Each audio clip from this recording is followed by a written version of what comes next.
Miguel es pediatra y además está formado en medicina de sueño de la parte respiratoria y les va a hablar de los tipos de estudios de sueño y además de las indicaciones de polisomnografía predominantemente en niños.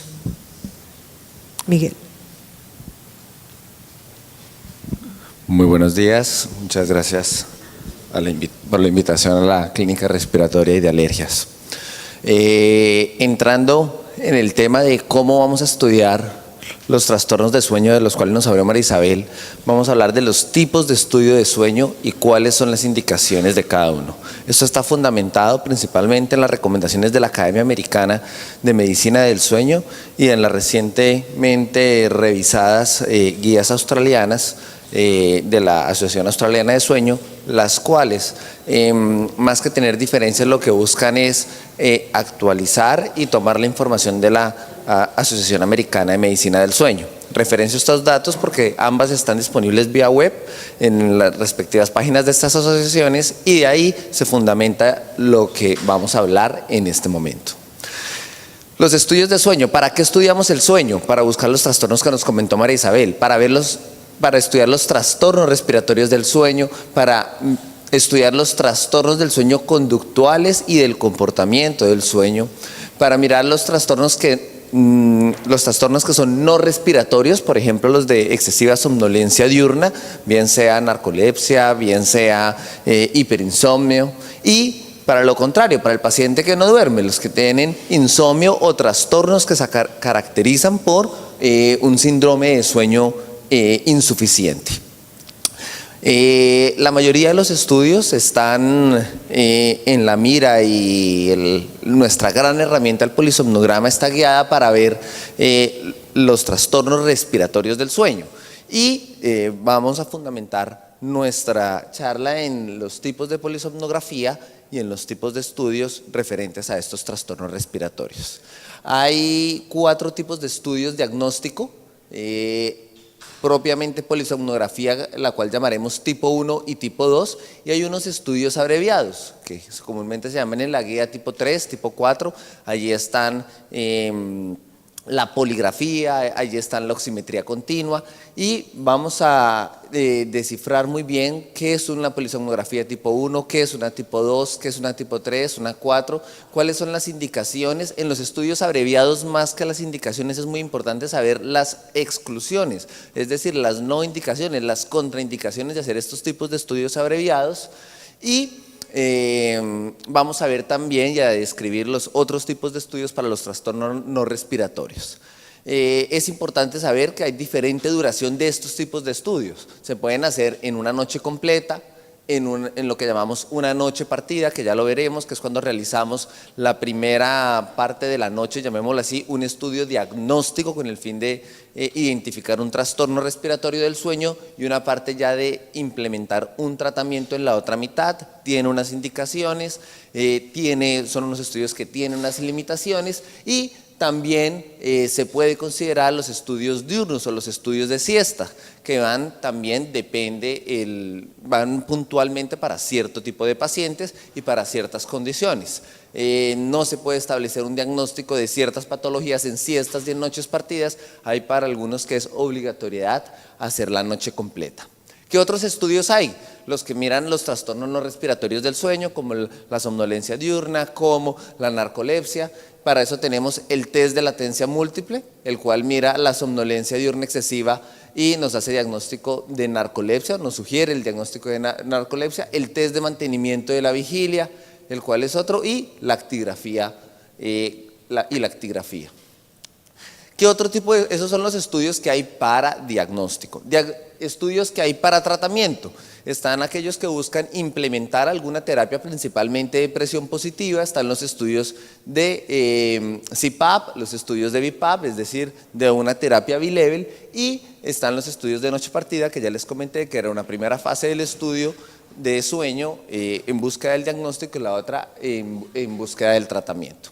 ¿Qué es la polisomnografía? Entonces, vamos a empezar a descifrar qué es la polisomnografía y cómo y cuáles son las características de los 4 tipos que les comentaba. La polisomnografía es un registro continuo de múltiples variables fisiológicas que tiene como objetivo Identificar la arquitectura del sueño. Cuando María Isabel nos mostraba este paciente, entró a REM, está en profundo, volvió, se despertó. Esa es la arquitectura del sueño. Por medio de algunas variables fisiológicas electroencefalográficas, electrooculográficas y electromiográficas, es decir, función cerebral, eléctrica del cerebro, función de los movimientos oculares y el tono muscular, se puede determinar claramente el paciente en qué fase de sueño está, de lo que nos comentó María Isabel, si está en sueño no REM, si está en sueño REM, y si está en sueño no REM, si está en sueño 1, 2 o 3. Lo vamos a ver más adelante en las charlas que tenemos respecto a las reglas de interpretación. Y también nos va a dar una información de una función cardiorrespiratoria durante el sueño. Y este es el examen de gold estándar para diagnóstico y tratamiento de los trastornos respiratorios del sueño. Este es entonces el polisomnograma, este es el montaje, este es uno de los dispositivos que nosotros tenemos de disponibilidad en nuestro laboratorio. ¿Y qué nos hace? Nos hace un estudio electroencefalográfico, electrooculográfico, actividad eléctrica del cerebro, movimientos oculares, electromiográfico, puntualmente a nivel de la mandíbula, buscando cómo está el tono muscular, electrocardiográfico, una derivación de D2 para ver cómo está la función cardíaca, cómo está la frecuencia cardíaca, si hay alguna arritmia. Actividad muscular tibial anterior, este registro lo que nos busca es identificar el movimiento periódico de piernas, identificar el síndrome de piernas inquietas. Saturación de oxígeno, saturación de oxígeno. Saturación de oxígeno con el fin de tener pues una pulsoximetría continua, micrófono para detectar el ronquido, o hay unos dispositivos que en el mismo flujo tienen un sensor como ronquido como tal. Dos bandas que nos van a identificar los movimientos toracoabdominales para valorar la respiración, un sensor del flujo de aire. Hay dos opciones, uno que es la cánula y otro que es el termistor. La cánula lo que mide es la presión de entrada y de salida del aire. El termistor lo que nos va a medir es el cambio de temperatura que hay entre la inhalación y la exhalación. Cuando veamos cómo hacer la clasificación respiratoria, vamos a identificar la diferencia de ambos dos. Un sensor de posición, sabemos que hay patologías respiratorias que son dependientes de la posición en que el paciente duerma, en decúbito supino, que mejora en el estado lateral. Entonces es bueno saber en qué posición está el paciente en el momento en que hace los eventos, y puede tener otras características porque este es el estudio tipo 1 en el cual tenemos pues la mayor monitorización posible, donde tenemos por ejemplo un registro de video total durante toda la noche. Esto es bueno y esto es útil para los estudios de ciertos trastornos no relacionados con el sueño, como lo son las parasomnias, y la medición del CO2 transcutáneo o del CO2 exhalado, los cuales son útiles cuando tenemos la sospecha de síndromes de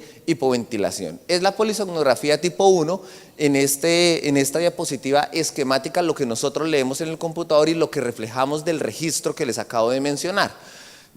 Como lo decía María Isabel, acá tenemos un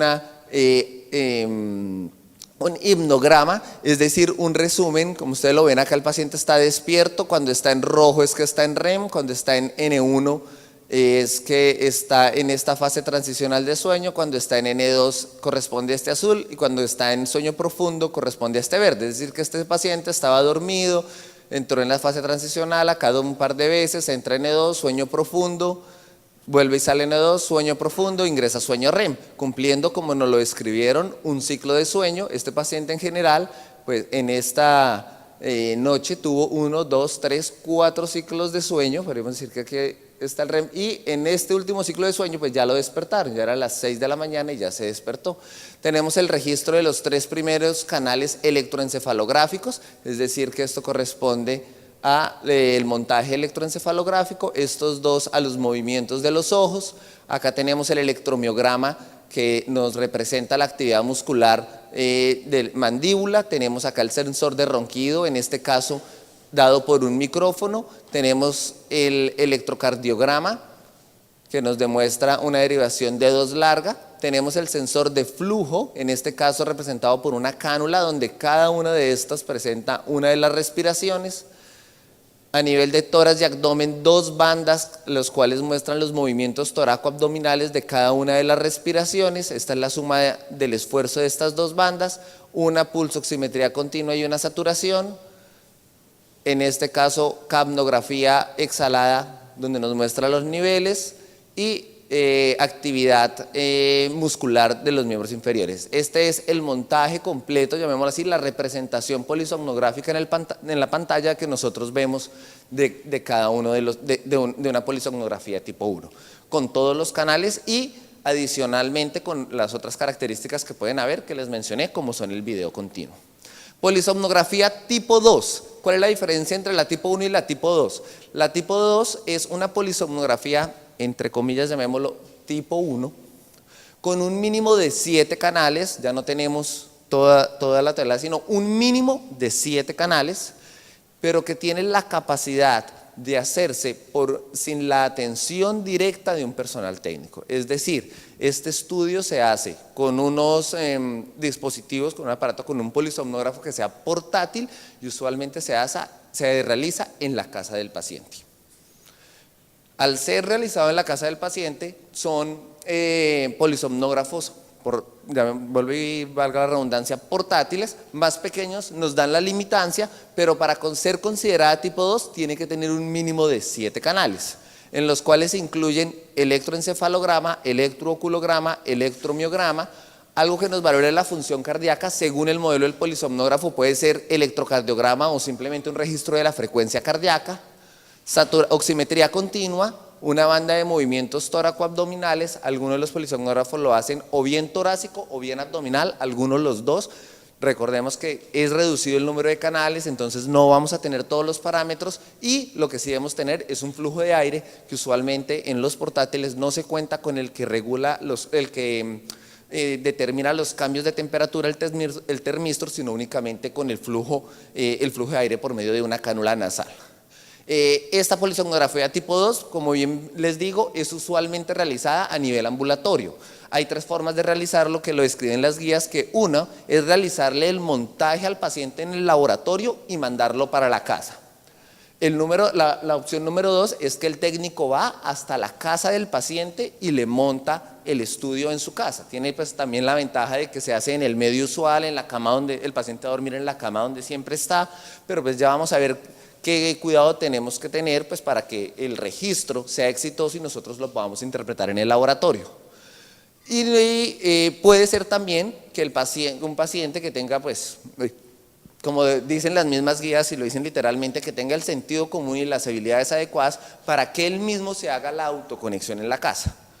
De estas 3, la literatura es muy básica, que la que tiene una mayor tasa de éxito de tener un registro adecuado es que el técnico vaya hasta la casa del paciente. Tanto montarla en el laboratorio y que él se desplace, como enseñarle las instrucciones al paciente, aumenta la probabilidad de fallas en el registro y que no tengamos un estudio exitoso que nosotros podamos interpretar. Estos son los equipos de polisomnografía portátil para hacer estudios tipo 2. Si lo comparan con la previa en cuanto a tamaño, en cuanto a locación, pues es algo portátil, lo puede llevar el paciente, se le puede montar en el paciente a la casa. ¿Qué puede ocurrir? Que el paciente se desconecte y tengamos un registro interrumpido, que tengamos que considerar que para ciertos tipos de pacientes es mejor trasladarlos.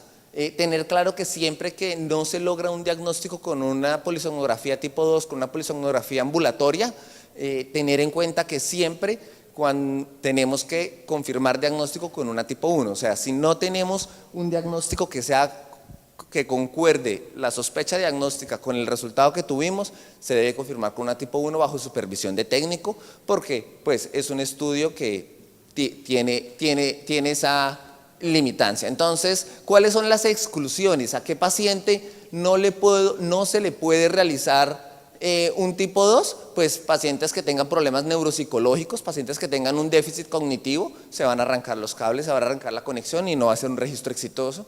Pacientes que tengan enfermedades neuromusculares, puntualmente porque estos pacientes hay que sospechar que tengan apnea central o problemas de hipoventilación que van a requerir, además del montaje completo, una medición de la capnografía, y aunque la capnografía se pudiera hacer ambulatoria, pues ya significa un montaje adicional que no es el adecuado para hacer en un estudio ambulatorio en la casa del paciente. Que el paciente tenga alguna discapacidad física y esté sin cuidador. Por ejemplo, nosotros en la Fundación Neumológica Colombiana, así el paciente no tenga una discapacidad física, no realizamos estudios ambulatorios si no hay un cuidado, si no está la pareja, la esposa, el papá, la mamá o alguien que esté pendiente del estudio. Porque cuando está la persona sola, nosotros lo que buscamos es que el técnico realice la conexión y deje el paciente ya en la cama. El hecho de que esté solo ya significa que el paciente cierra la puerta, le cierra al técnico y mientras se traslada a la cama se pueden dañar las conexiones y se nos puede dañar. Sin embargo, las guías dicen que pues únicamente los que tienen discapacidad física. Hay que considerar que tiene que haber un ambiente en la casa favorable.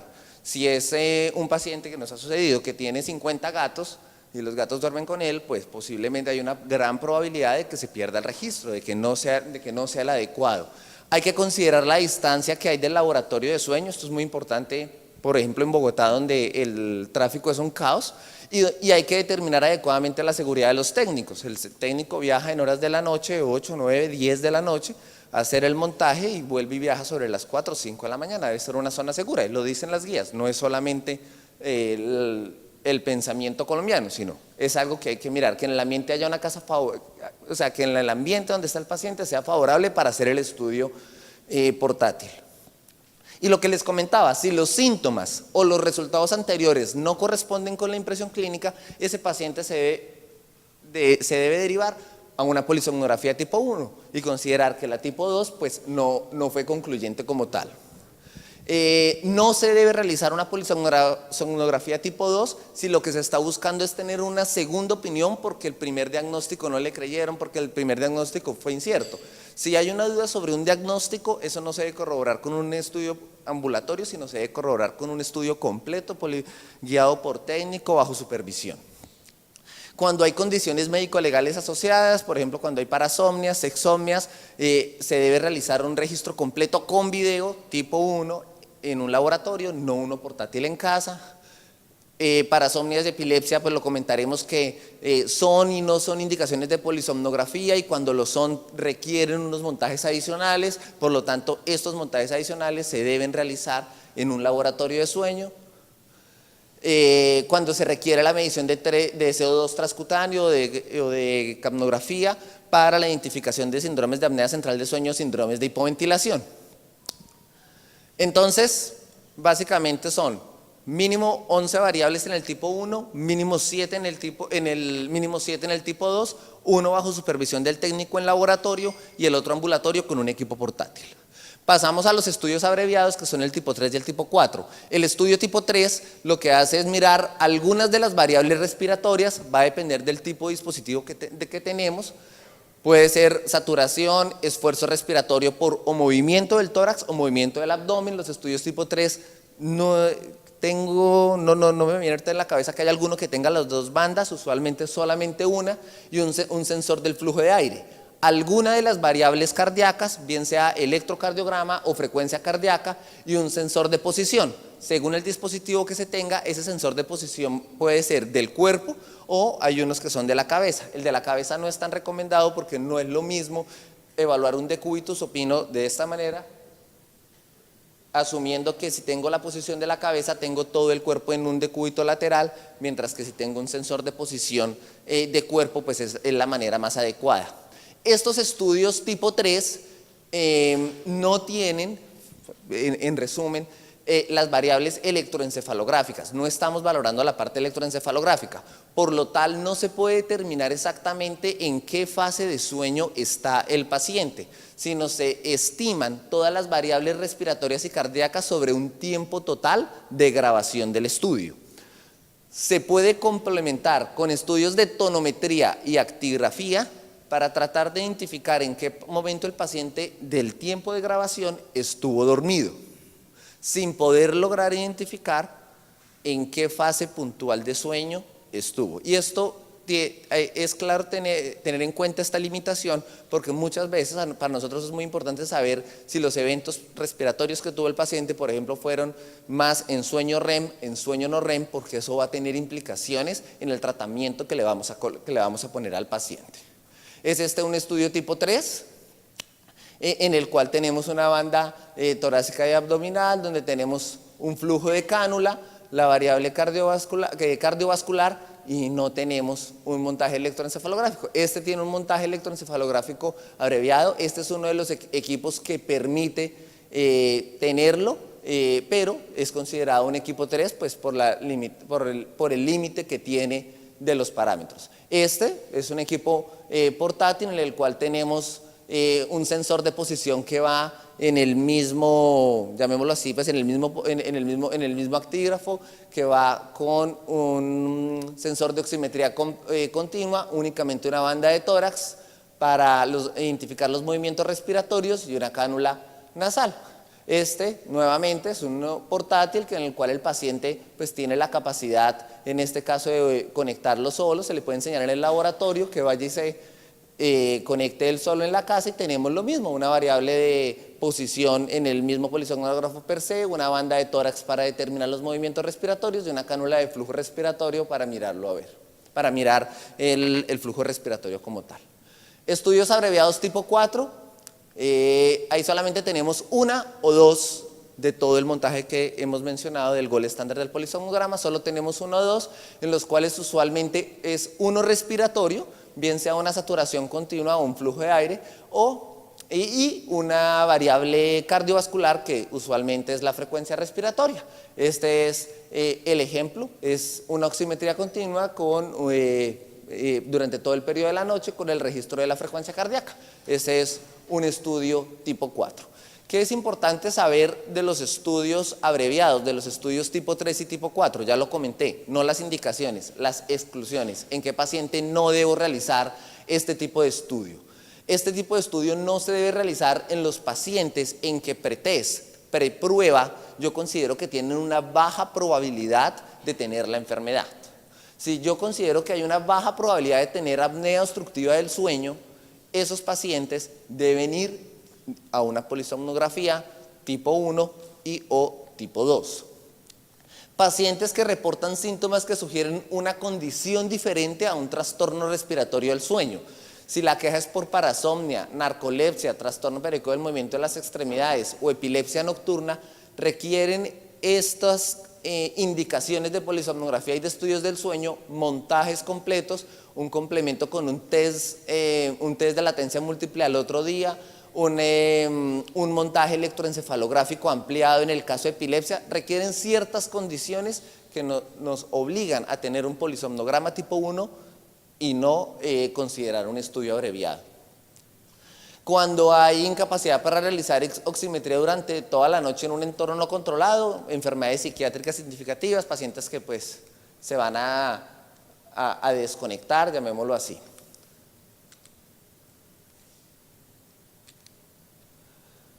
Pacientes que tengan cualquiera de las siguientes, y estas exclusiones están relacionadas por el riesgo que tienen estos pacientes o la sospecha diagnóstica de hipoventilación nocturna o de tener apnea central de sueño, enfermedades neuromusculares, EPOC grave o enfermedad pulmonar restrictiva, hipoxia o hipercapnia en reposo o que requieran oxígeno suplementario, pacientes con obesidad mórbida o con sospecha de síndrome de hipoventilación obesidad, enfermedad cardiovascular que se refieren puntualmente a haber tenido un infarto agudo grave, reciente, tener angina inestable, tener insuficiencia cardíaca descompensada, paciente con uso crónico de narcóticos. Todos estos pacientes son sospecha clínica de hipoventilación nocturna, apnea central de sueño, son indicación de hacer un polisomnograma tipo 1 en laboratorio con el adicional de una capnografía o de una ECO o de un CO2 transcutáneo, por lo tanto requieren el montaje completo.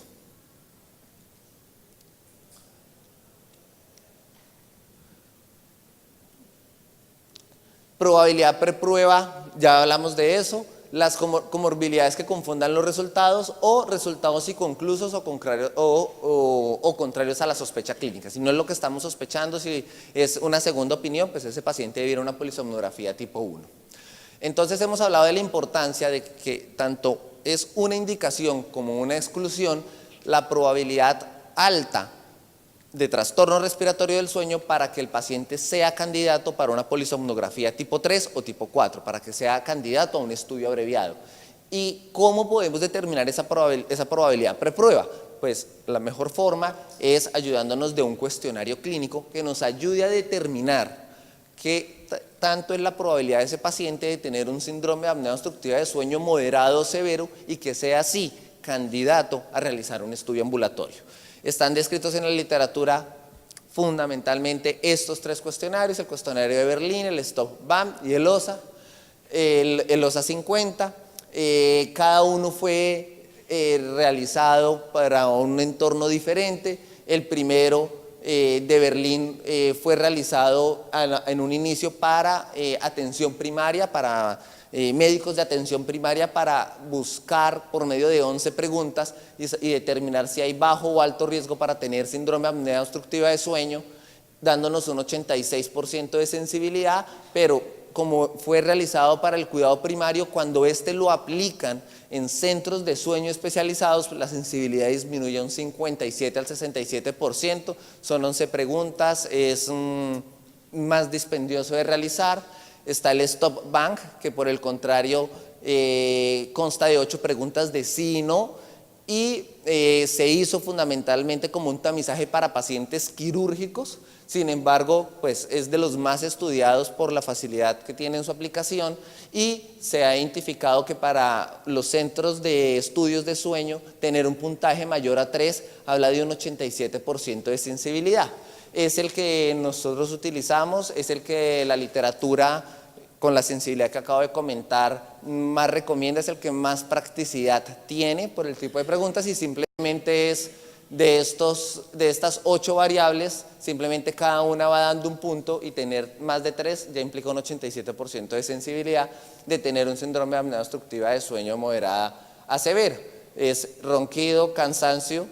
Se le han observado las apneas, si sufre de tensión alta, tener un índice de masa muscular mayor a 35, tener una edad mayor de 50, tener una circunferencia de cuello mayor de 40 centímetros y ser de sexo masculino. Son todos estos factores de riesgo. Si tenemos más de 3, vuelvo y repito, nos va a dar la sensibilidad mencionada.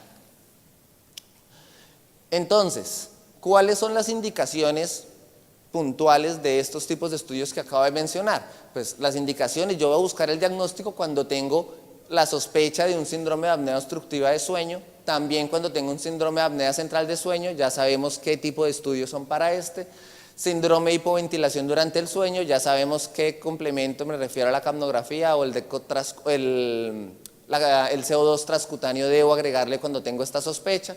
Trastornos no respiratorios desencadenados por trastornos respiratorios durante el sueño. Muchas veces no tenemos la sospecha de un trastorno primario respiratorio del sueño, pero el cardiólogo nos envía un paciente porque tiene un muy pobre control de tensión arterial, y de pronto en un Holter se dieron cuenta que las cifras de tensión arterial mayores eran en horas de la noche. Entonces es un trastorno que no es respiratorio, pero que hay la sospecha de que se ha desencadenado ese no control de la tensión arterial por un síndrome de apnea obstructiva del sueño. Este paciente tiene indicación de buscarle estos 2 síndromes, y pacientes que van a ser llevados a algún manejo quirúrgico de la vía aérea superior o cirugía bariátrica, cirugía de la obesidad, por la alta incidencia que tienen estos pacientes de tener trastornos respiratorios del sueño. Además de tener indicaciones de diagnóstico, tenemos estudios que son de tratamiento. Los estudios que son de tratamiento son estudios que buscan implementar alguna de estas terapias o titular alguna de estas terapias. También se pueden utilizar los estudios de sueño para confirmar la efectividad del tratamiento. Entonces, si se colocó, por ejemplo, un dispositivo oral, posteriormente uno puede realizar un estudio y ya uno determinará si puede hacer un estudio abreviado o no para el seguimiento, por ejemplo, de alguno de estos tratamientos específicos. En cuanto a los estudios de tratamiento, pues están los que se realizan en el laboratorio de sueño mediante la presión manual que va realizando un técnico. Están los de autotitulación, están los de noche partida. La noche partida es la primera parte del estudio, la primera parte de la noche, tratar de realizar el diagnóstico, y digo tratar de realizar el diagnóstico porque no siempre se sabe si va a ser el tiempo suficiente. La Academia Americana dice que debemos tener en 2 horas de registro un IAH mayor de 40 para poder en ese momento partir la noche, identificar diagnóstico y de ahí en adelante empezar a hacer la titulación de presión positiva. También dice que podemos tener un índice mayor de, estoy hablando de adultos, mayor de 20 a 40, así no cumpla por las 2 horas, pero que tenga evidencia clara de que los eventos fueron obstructivos para poder iniciar la titulación. Esa es la recomendación actual. Lo que es bien sabido es que si uno tiene un IAH mayor de 40 en la primera parte de la noche, logra tener el criterio, no es muy seguro, es aún así baja la probabilidad de que en la otra mitad de la noche alcance a tener la titulación completa. Y posiblemente, aunque sea un estudio de noche partida, el paciente podrá requerir una noche completa para realizar toda la titulación. Eso no se sabe, no hay factores que yo pueda identificar. Este paciente teniendo una apnea severa, va a tener un tratamiento, entre comillas, de titulación fácil, que me permita realizar eso, pero es una herramienta que tenemos y es una herramienta que se puede realizar.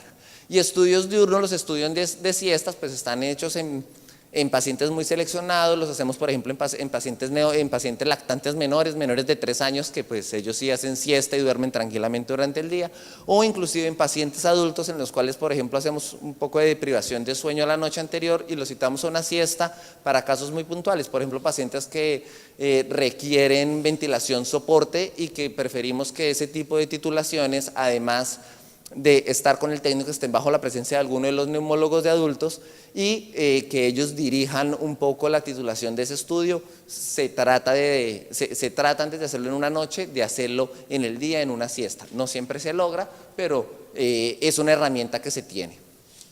Para hacer cualquiera de los estudios de tratamiento, bien sea un CPAP, un BiPAP, un auto-CPAP, una noche partida, lo que se necesita es tener un diagnóstico establecido, que donde estemos trabajando haya un protocolo escrito como tal y donde se haga un proceso de adaptación, de educación al paciente en la presión positiva, se le demuestre la máscara y se le ajuste la máscara.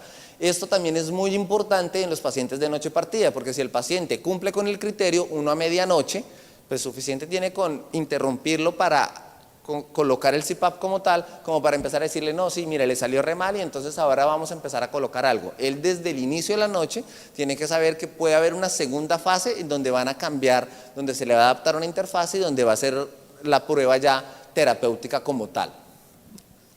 Estudios de autotratamiento, los de autotitulación, en pacientes. Acá lo importante también es en quienes no se puede hacer un auto-CPAP, quienes no son candidatos para un auto-CPAP, los pacientes que tienen enfermedad pulmonar crónica grave, que tienen hipoxemia continua, que tienen desaturación, no saturación en vigilia, sino desaturación en vigilia, que tienen hipercambio o síndrome de hipoventilación, que tienen falla cardíaca, los mismos pacientes que hemos mencionado que tienen el riesgo de tener apnea central de sueño o que tienen el riesgo de tener hipoventilación.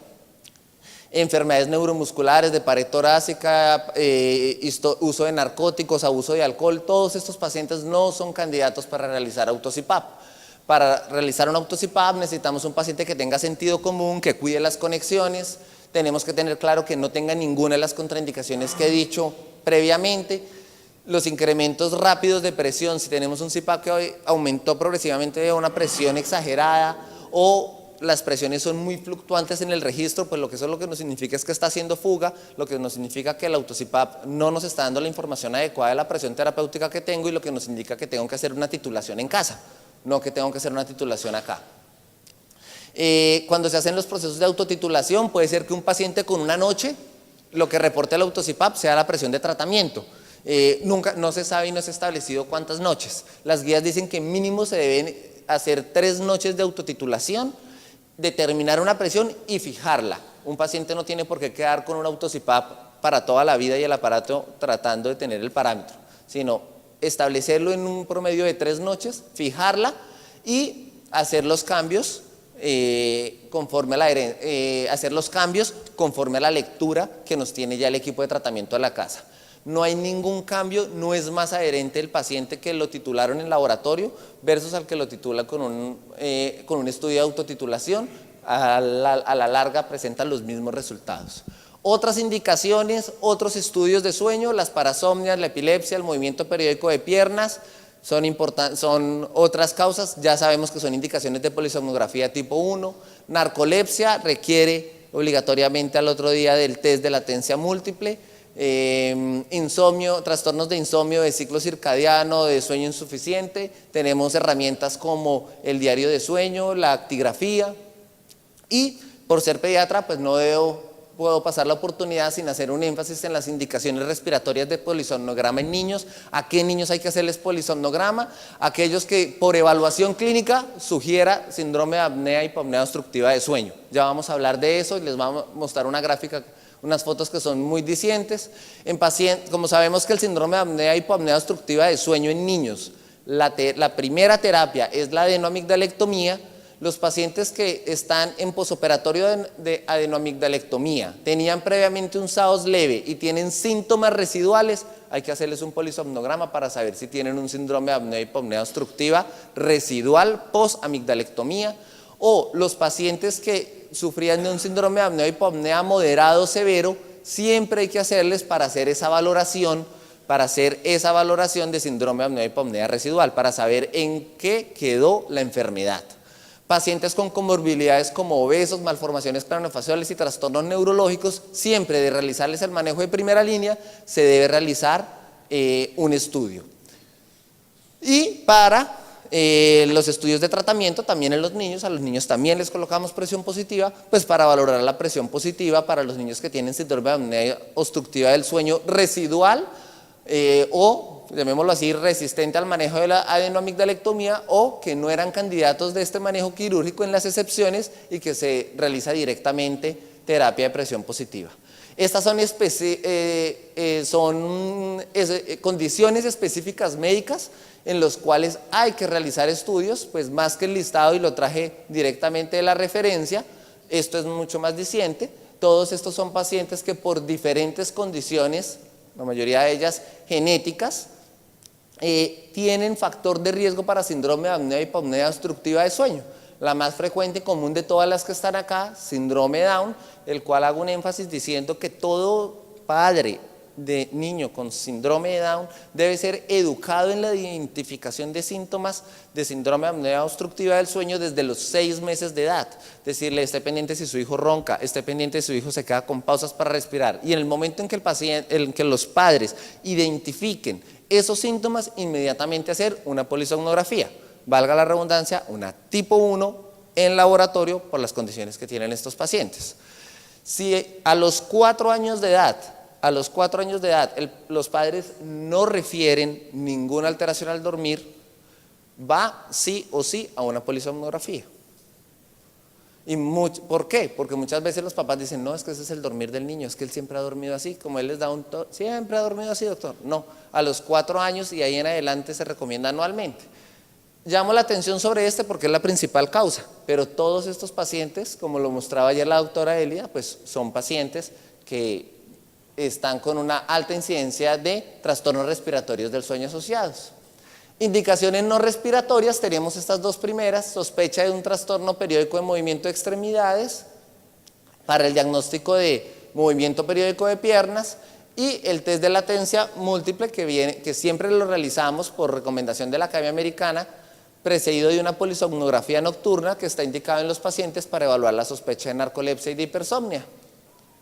Este es un montaje sacado de la literatura, completo, ampliado, con todos los canales de la epilepsia en un paciente que se quería realizar un diagnóstico diferencial entre epilepsia nocturna versus despertares confusionales o alteraciones, una parasomnia del sueño no REM, en donde vemos, a diferencia de las fotos que mostré al inicio, un montaje completo de electroencefalograma, pues que ya va a requerir otras cosas con un video.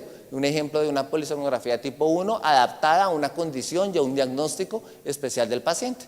Recordando que todo esto, bien sea 1, 2, 3 o 4, esté indicada, no esté indicada, esté contraindicada, siempre no va a requerir que una sola persona tome la decisión, sino que, por ejemplo, una fonoaudióloga nos ayude, una fisioterapeuta esté pendiente de la adaptación, nuestra jefe esté liderando, nuestra pediatra nos esté enseñando, la otorrino, que a veces echa mucho chiste por salas de cirugía, pero a veces viene y nos ayuda también. María Isabel ese día no estaba, a veces no va a trabajar, no fue el día de la foto.